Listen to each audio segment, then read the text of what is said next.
en Afrique. Dans la première partie de la chronique invitée, on a le plaisir de recevoir, il est déjà là sur ce plateau, commissaire Matar Diop. Il est le coordonnateur du comité interministériel de lutte contre la drogue. Vous le savez, la semaine nationale de lutte contre la drogue démarre ce 30 mai et se poursuivra jusqu'au 5 juin. Bonjour mon commissaire.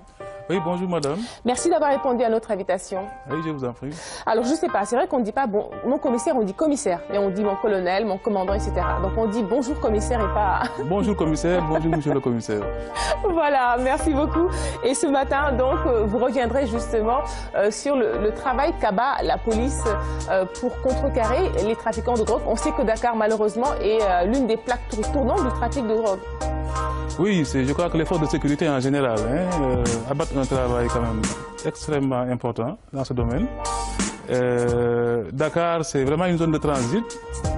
Dakar appartient à l'Afrique de l'Ouest. On sait que l'Afrique de l'Ouest est une zone de transit sur la route transatlantique de la cocaïne, qui quitte donc l'Amérique latine pour l'Europe. C'est une réalité, Dakar est effectivement une zone de transit. Et on parlera de tout ça avec Alioune Badara Kane qui coachera la chronique invitée comme tous les matins. Bonjour Alioune. Bonjour Nafisa. Comment ça va? Ça va très bien. Donc ce matin, tu auras fort à faire. Hein, donc tu iras en France pour nous parler du concours PRFI. Sans visa. Même si par ailleurs ça va se dérouler ici en même temps de drogue. Mais aussi on parlera du meeting de Dakar qui démarre le 25 de ce mois. Du meeting de Dakar. Donc aujourd'hui en tout cas nos téléspectateurs seront bien servis et sont servis Inch'Allah. Parce que déjà rien que le fait de parler un peu de ce trafic, de ce fléau-là qu'est le trafic de drogue en soi, c'est une excellente tribune en tout cas qui est offerte à notre police nationale, à notre vaillante police nationale, qui œuvre inlassablement pour contrecarrer ces trafiquants, en tout cas qui ruinent notre avenir. Parce que quand la drogue plutôt prend le dessus sur la police, sur les États régaliens, que nous sommes en tout cas avec l'indépendance acquise et tout, voilà, tout projet de développement est voué à l'échec. Donc d'où l'importance encore une fois de mettre l'accent sur la sensibilisation et de donner la parole à la police, même si on sait qu'il est très difficile quand même d'avoir des fois des représentants de notre police nationale sur le plateau parce qu'ils ont cette obligation-là qui est le devoir de réserve. Tout à fait. Merci beaucoup pour cette analyse, Alioune Badara Kane. Allez.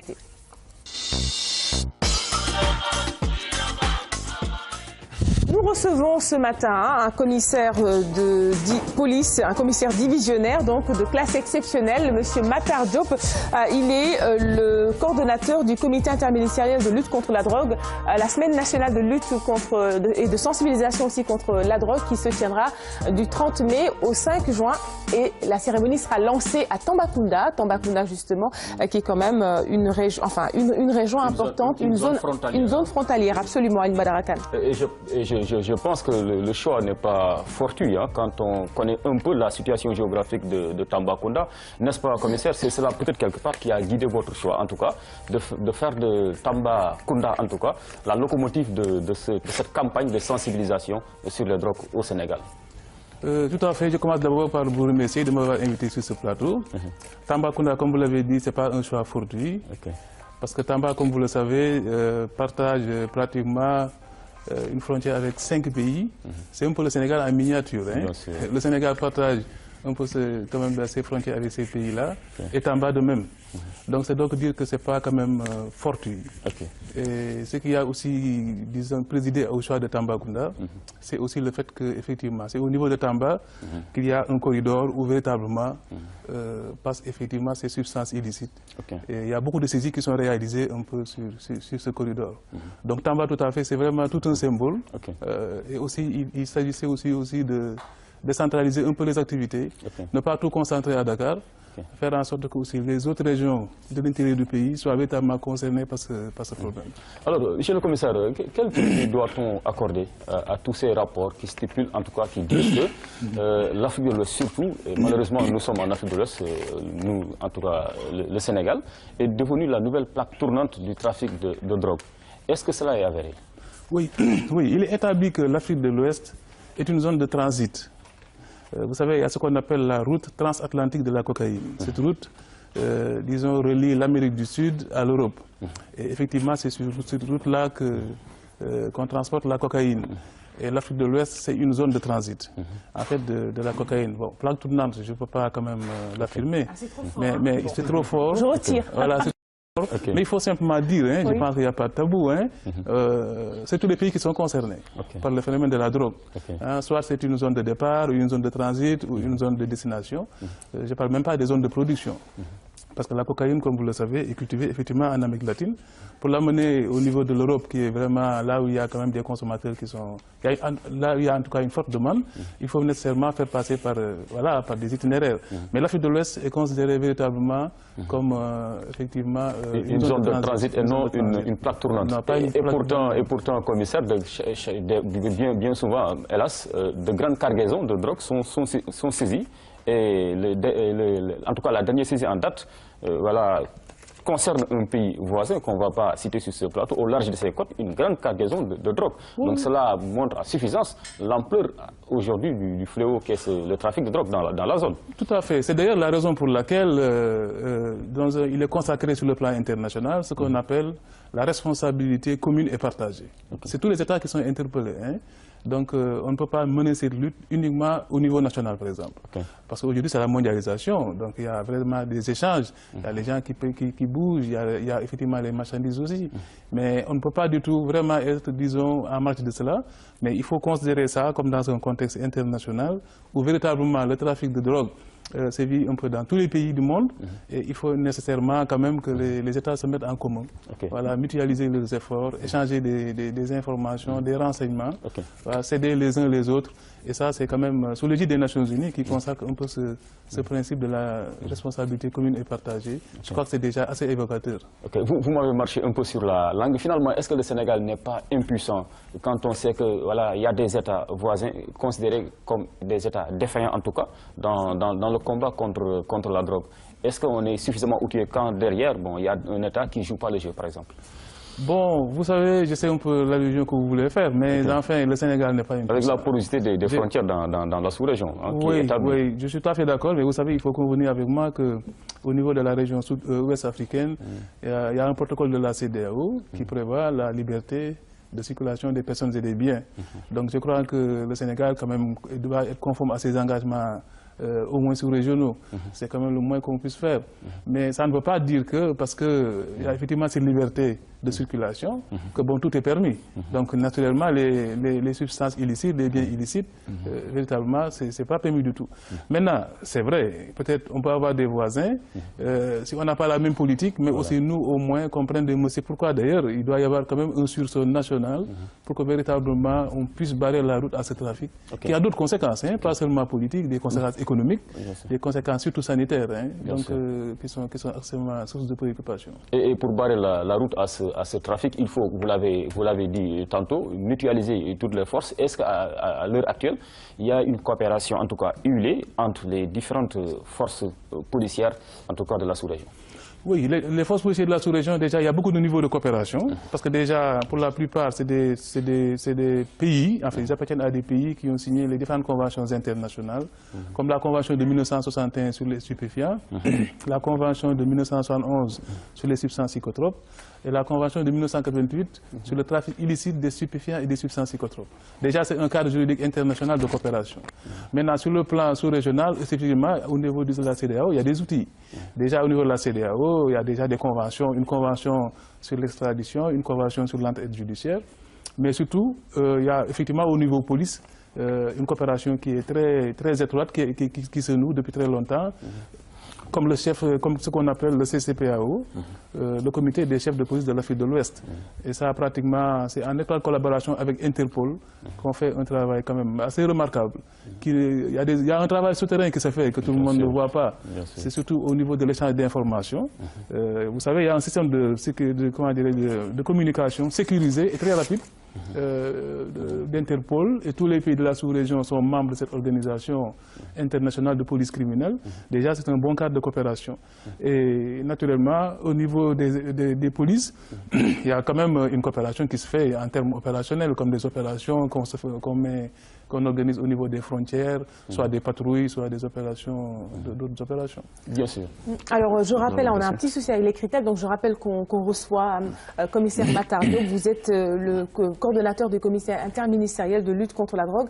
Justement, je l'ai dit tantôt à l'entame de mon propos, une semaine qui sera lancée le 30 mai autour de slogans forts. Et un slogan fort, d'ailleurs, c'est le thème de cette année, prévenons ensemble le terrorisme. Tous unis contre la drogue et le terrorisme dans le respect des droits humains. Est-ce que vous pouvez nous dire en 2 mots quel est le lien finalement que vous faites entre la drogue et le terrorisme? Oui, les liens sont évidents. Déjà, il y a des liens qui existent et c'est constant entre la drogue, le terrorisme et la criminalité transnationale organisée en général. C'est des liens qui sont effectivement établis. On sait que déjà, traditionnellement, les liens étaient établis de la manière suivante.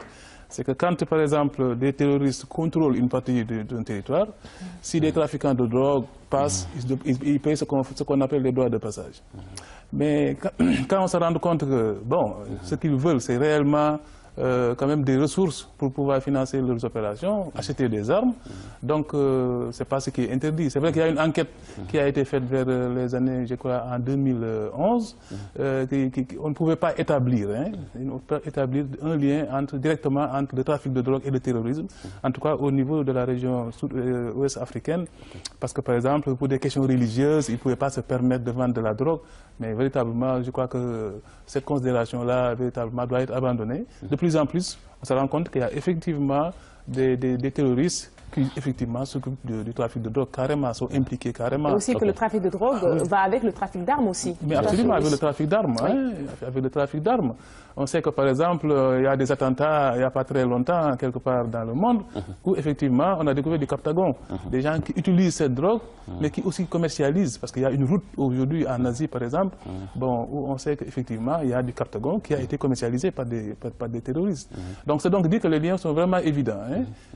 Et là, c'est pourquoi, d'ailleurs, nous, on se dit que le trafic de drogue, oui, mais on ne doit pas s'arrêter seulement au trafic de drogue. Aujourd'hui, il y a la menace terroriste qui est une menace permanente, qui n'épargne aucun État. Je pense que la meilleure façon, c'est la prévention.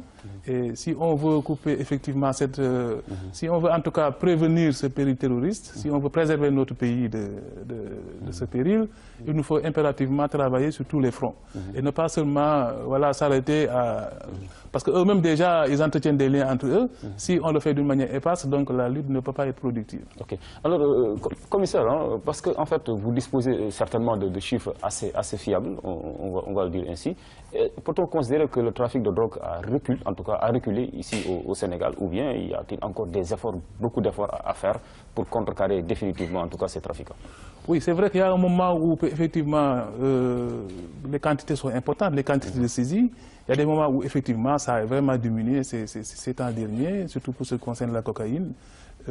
Mais tout compte fait, ça ne peut pas renseigner tout de suite sur l'état réellement. Ça, c'est les saisies juste. C'est vraiment la face visible de l'iceberg.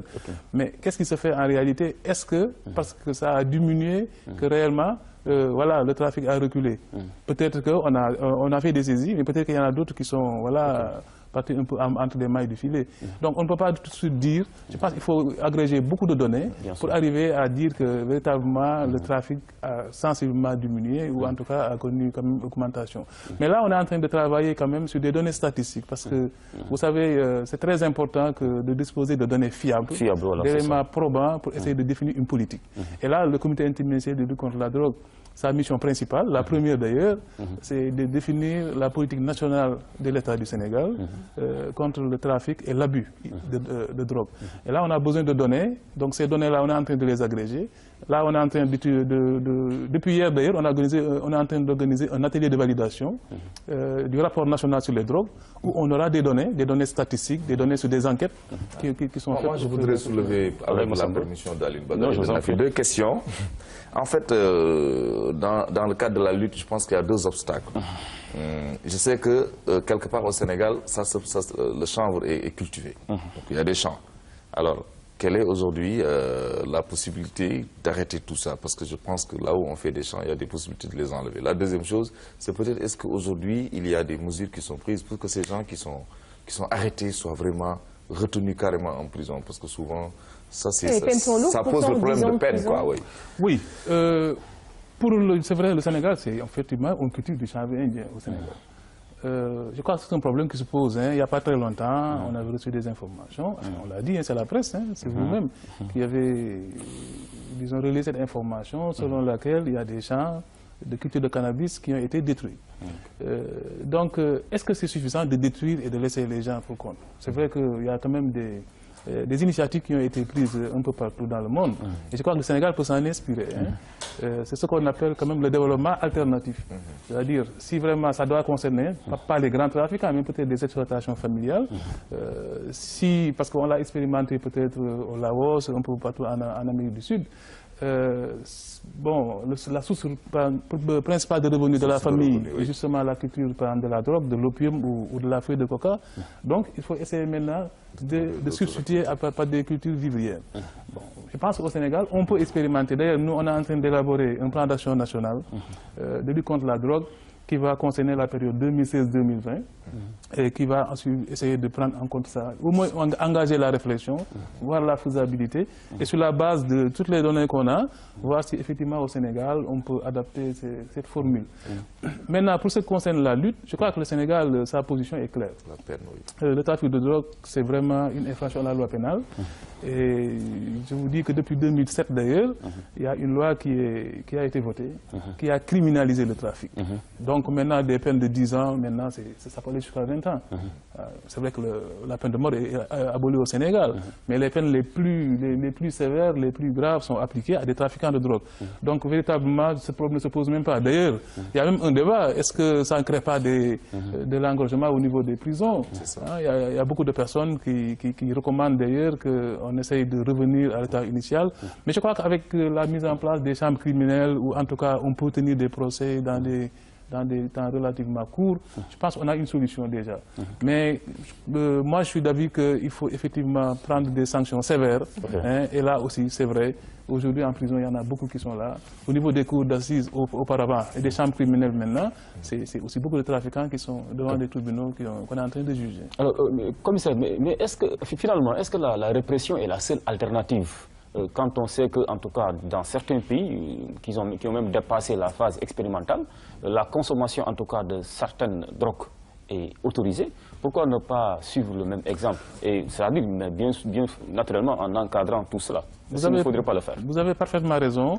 Ce n'est pas seulement la répression. Vous savez, pour un consommateur de drogue, il y a une possibilité. Le Sénégal a opté depuis 1997, avec l'adoption du Code des drogues, la possibilité d'offrir à un usager de drogue un traitement comme alternative à l'emprisonnement. C'est le Code des drogues qui le dit, l'article 120. Donc ça veut dire que ce n'est pas une répression aveugle. On connaît les méfaits de la drogue, il faut prendre des mesures. Mais si au niveau du tribunal, la personne qui encourt une condamnation, on lui propose, on lui dit, écoutez, vous pouvez maintenant suivre un traitement médical. Si vous êtes d'accord, on ne va pas vous appliquer la peine. Ça existe ici au Sénégal. Mais malheureusement, cela n'est pas appliqué. Hein? Non, ça existe en fait. Si, c'est la loi. De texte, c'est la loi qui le dit. C'est la loi qui le dit. Il y a un décret d'application qui a été pris. Hein, le décret d'application 97-12-19 qui a été pris en application de cette disposition. Je crois que aussi, ça véritablement, il faut le dire aussi, on a au moins un centre qui nous vaut beaucoup de satisfaction, peut-être que tout le Sénégal ne connaît pas, enfin, la majorité des Sénégalais ne connaissent pas, c'est le centre de prise en charge. Non, ce n'est pas le centre Jacques Chirac. Le centre Chirac, c'est un centre de sensibilisation. Mais il y a un centre de prise en charge médicale. C'est le centre de prise en charge intégré des addictions de Dakar. C'est le CEPIAD qui existe au niveau de l'hôpital FAN. Donc les personnes qui sont, voilà, qui sont addictes, voilà, ces personnes peuvent se faire traiter au niveau de ce centre-là. Et d'ailleurs, un de vos slogans forts, c'est justement halte à la stigmatisation et à la discrimination des consommateurs. Il n'est pas question de légaliser certains types de drogue alors jusqu'à présent. Une dernière question. On parle souvent justement des vendeurs de drogue. Aujourd'hui, quel est le sort justement des consommateurs des drogues, pas forcément addicts, qui consomment les drogues vendues ici au Sénégal? Oui, vous savez déjà, le fait de consommer de la drogue, c'est une infraction. Ça, c'est clair. Le Sénégal ne s'inscrit pas dans la dépénalisation. Le Sénégal est fidèle encore à ses engagements internationaux. Les 3 conventions de 61, 71 et 88 constituent la pierre angulaire du système de contrôle international des drogues. Et les conventions prévoient quand même que le fait de consommer de la drogue, c'est une infraction. Donc on s'en tient à ça. On connaît les méfaits de la drogue. Je vous donne l'exemple du cannabis, que nous connaissons très bien, parce que c'est le cannabis. Le Sénégal, peut-être, voilà, c'est la drogue la plus consommée au Sénégal. Mais vous savez, le tétrahydrocannabinol, qui est la substance principale du cannabis, mais c'est des effets psychiques, physiologiques extraordinaires. C'est des yeux rouges, c'est la faim, c'est la fatigue, c'est un sentiment d'euphorie. Mais ça, c'est pas possible. On ne peut pas continuer à laisser des personnes s'adonner à la drogue comme ça. Il y a des États qui ont opté de laisser, de dépénaliser, mais je ne pense pas que ça soit une bonne solution. Et lors de cette semaine, d'ailleurs, vous le direz haut et fort. Voilà. Merci beaucoup, Monsieur Matar Diop. Je rappelle, commissaire de police divisionnaire de classe exceptionnelle. Vous êtes le coordonnateur du comité interministériel de lutte contre la drogue. Vous étiez venu nous parler de cette semaine qui va démarrer le 30 mai et ce jusqu'au 5 juin.